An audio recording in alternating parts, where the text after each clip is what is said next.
now, save 50 to 70% off at Banana Republic factory stores and online. And 60% off absolutely everything at Gap factory stores. Save even more with 40% off clearance at Gap factory stores. And at Banana Republic factory, sweaters start at $19.99 and scarves start at $9.99. Hurry!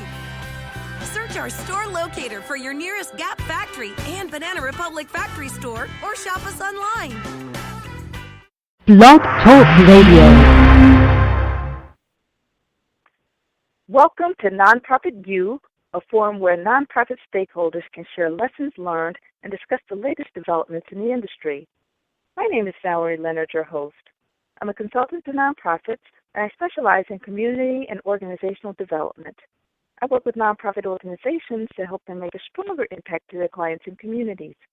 You can find Nonprofit U on Facebook and Twitter, and I encourage you to comment early and often using the hashtags NonprofitU, Capacity Building Blocks, or Organizational Development. You can also leave comments on blogtalkradio.com/nonprofit_U. You'll find a Nonprofit U fan page on Facebook, and the Twitter account is @NonprofitU. This is a pre-recorded podcast, so we will not be taking phone calls. Today's episode is Capacity Building Blocks. We'll talk about ways organizations may strengthen their organizational capacity and better position themselves for fundraising. While this is not a live podcast, I do encourage you to post your comments on the episode page. If you have questions, feel free to email me at consulting@ValerieFLeonard.com. So what is organizational capacity, and why should you care? When we speak of capacity, we're generally referring to an organization's potential to marshal their human, financial, and other resources to effect positive change in the communities and clients they serve. Organizational capacity is impacted by a number of factors, and these include leadership, the organization's stage of development, and changes in the environment, to name a few. Organizations engage in activities in order to increase their effectiveness in serving their constituencies. Such activities include, but are not limited to, hiring new employees to meet increased demand for services, strategic planning to position themselves for changes in the environment, training board and staff on their roles and responsibilities, or automating financial systems.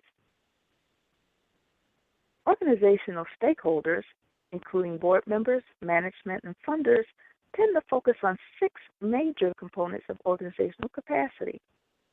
These include board governance and leadership, financial management, fundraising and resource development, program delivery and impact, human resources and networking, and strategic partnerships.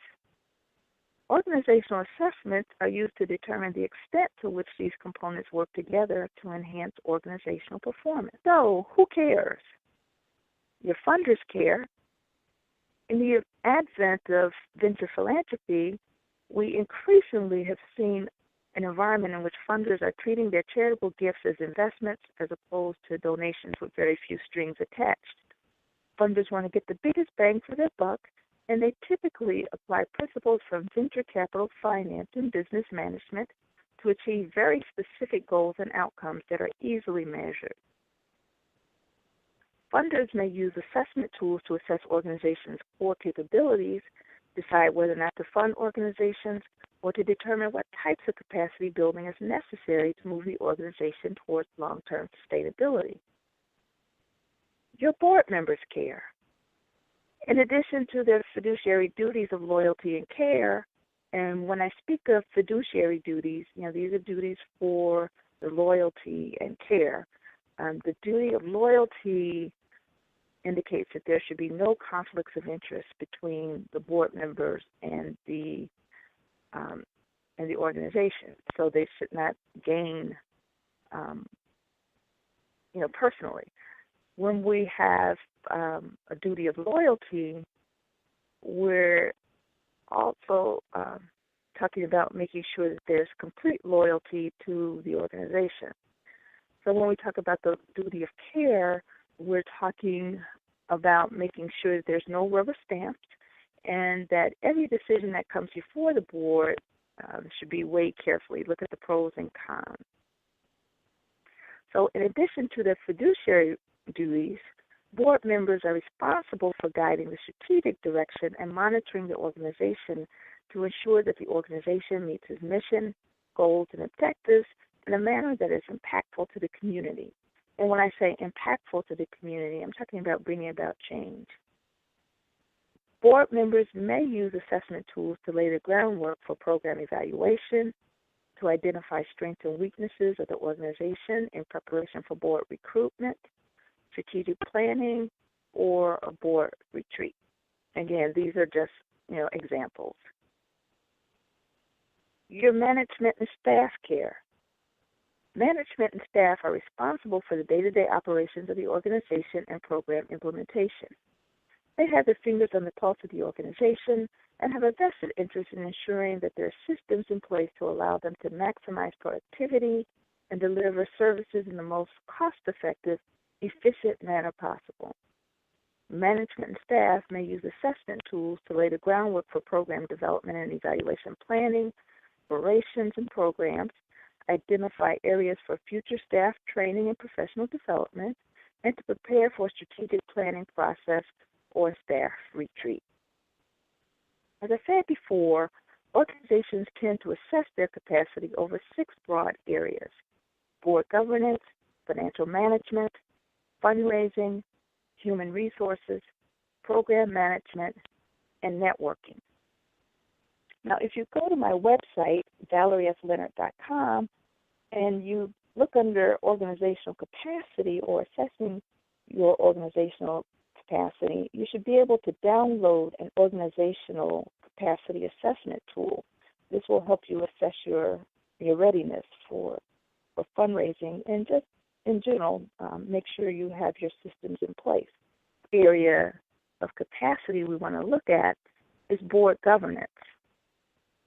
We have 5 indicators, and the first indicator is the board of directors is actively involved in setting strategic direction, and this includes strategic planning, developing organizational policies, fundraising, financial management, and program oversight.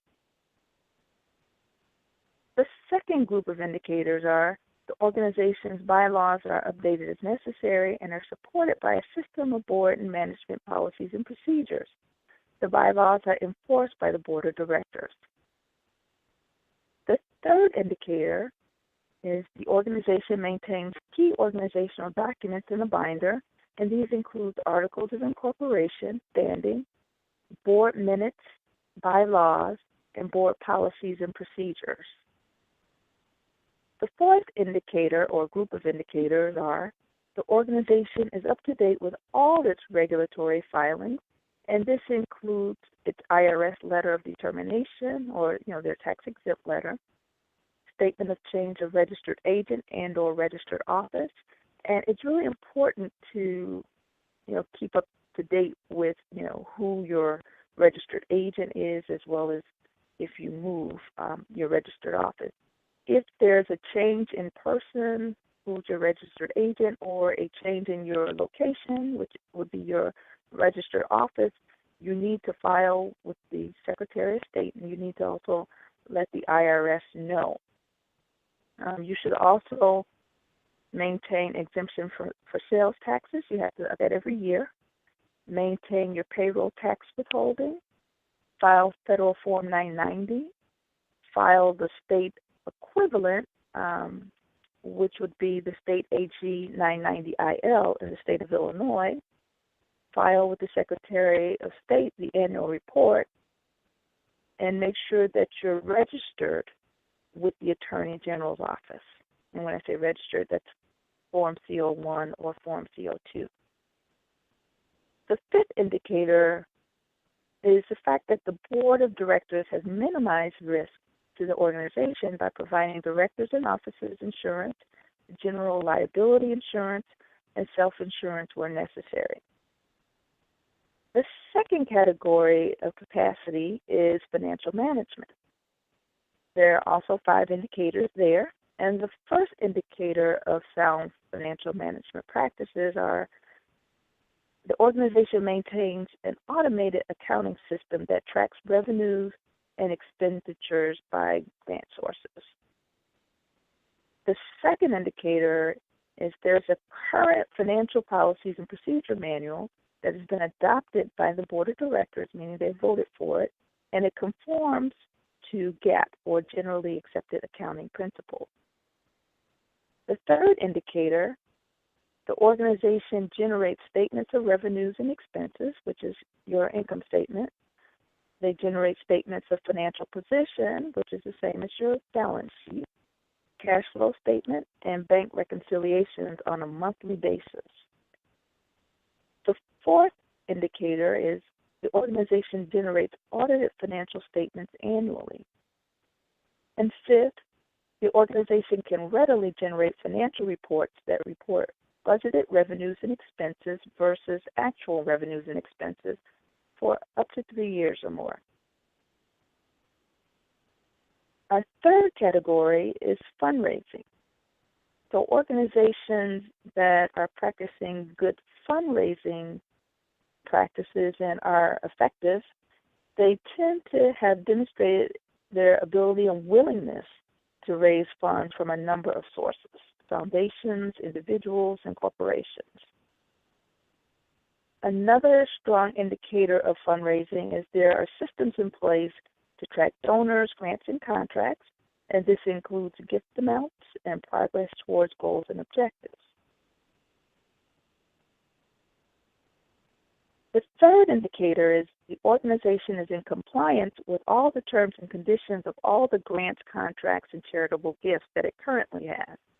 So if you haven't filed the paperwork or provided reports for what you have, it's very difficult to get more. And fifth, there's a long-range fundraising plan in place, and it's consistent with the organizational budget, staffing plans, programs, strategic plans, cash flow projections. So when we look at the next set of indicators, or the next area of capacity, we're looking at human resources. And the 5 indicators there are, first of all, the staff has the education, certifications, licenses, knowledge, and skills to perform the task for which they were hired. The second indicator of strong human resource management is the staff is well-versed in the issues and latest developments that impact their ability to develop programs to serve the needs of the organization's clients. The third indicator is the organization is to carry out its mission, goals, and objectives. The fourth indicator of strong human resources, there are human resources policies in place that conform to the current federal and state employment laws and regulations. And fifth, there are policies in place to prevent discrimination, minimize risk, and to promote a safe working environment. And it's important, too, to demonstrate that everybody in the organization has seen it and they comply. Our next category of capacity is program management. The first indicator of strong program management is the programs are consistent with the strategic plan. The next one is there are systems in place to track program progress towards financial and programmatic goals and objectives. The third indicator of program management is the programs are evaluated by management and board on a regular basis. And not only do they evaluate, they make sure that the lessons learned from the evaluation are then used to improve the organization. And the fifth indicator of sound program management practices is there are operating policies and procedures in place to ensure high quality of service delivery, mitigation of risk, and maintain institutional knowledge. Our last set of capacity indicators are around networking. So the first indicator is board and staff maintain healthy relationships with the organization's clients and the community. The second indicator is the organization maintains open communication with key community leaders, elected officials, funders, board members, and staff. The third indicator of strong networking is the organization works in partnership with several organizations to develop programs, to advocate on behalf of the community, or to achieve other mutually beneficial goals. These relationships have translated into increased funding, enhanced service delivery, and greater community impact. Strong networking. The organization has no difficulty getting letters of support from members of the community. This includes clients, other organizations, local community members, or elected officials. And finally, attendees of the organization's special events include people from a pretty broad spectrum. And this could include clients, board members, members of the philanthropic community, local community members, and elected officials. So again, you can download my assessment tool at valerieleonard.com under Assess Your Organization's page. So this tool actually provides a way for you to measure your progress towards, efficiency, if that makes sense, and then also to, identify areas where you're strong, areas where you're weak, and then to, if you analyze it, it'll help you to develop a plan where you can increase your capacity over time. Some of the tools you may end up using, increasing your capacity, could be things like board development, putting in financial systems, doing program evaluation, or even shoring up existing programs, making sure that you're in compliance, providing more staff training. So those are some of the activities you might identify as a result of, seeing some of the strengths and weaknesses. So when we look at the takeaways, we see that nonprofits should have a well-documented track record in developing programs that have a meaningful impact upon the community and the clients served. They should also have the ability to exercise good stewardship over financial and human resources, the ability to manage relationships among various community constituencies. Those organizations that make the investment in building organizational capacity are more likely to be in a position to sustain themselves over the long run. So how would you assess your organization's capacity? And then, when we look at fundraising, there's a strong relationship between fundraising and organizational capacity. Funders, they like to hear your mission, your goals, and your values, and what impact you've made, but they also like to understand, how strong your capacity is so that they know that you're in this for the long haul. So in addition to, how you would assess your organization's capacity, what are your organization's strengths? What areas do you need to shore up? How will you increase capacity? So what activities are you going to engage in to increase that capacity so that you can compete better for resources? What resources will you need? How much will it cost? What are your overall goals and objectives? And when will you get started? So I want to thank you for listening to Nonprofit U Blog Radio Talk Show. The show will be available for download within about an hour. Be sure to tune in next week when our guest will be Kimberly George, a college readiness specialist from CYC ABC Polk Brothers Center in Chicago.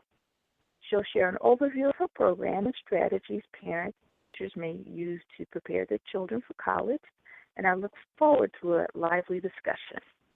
I shall see you next week.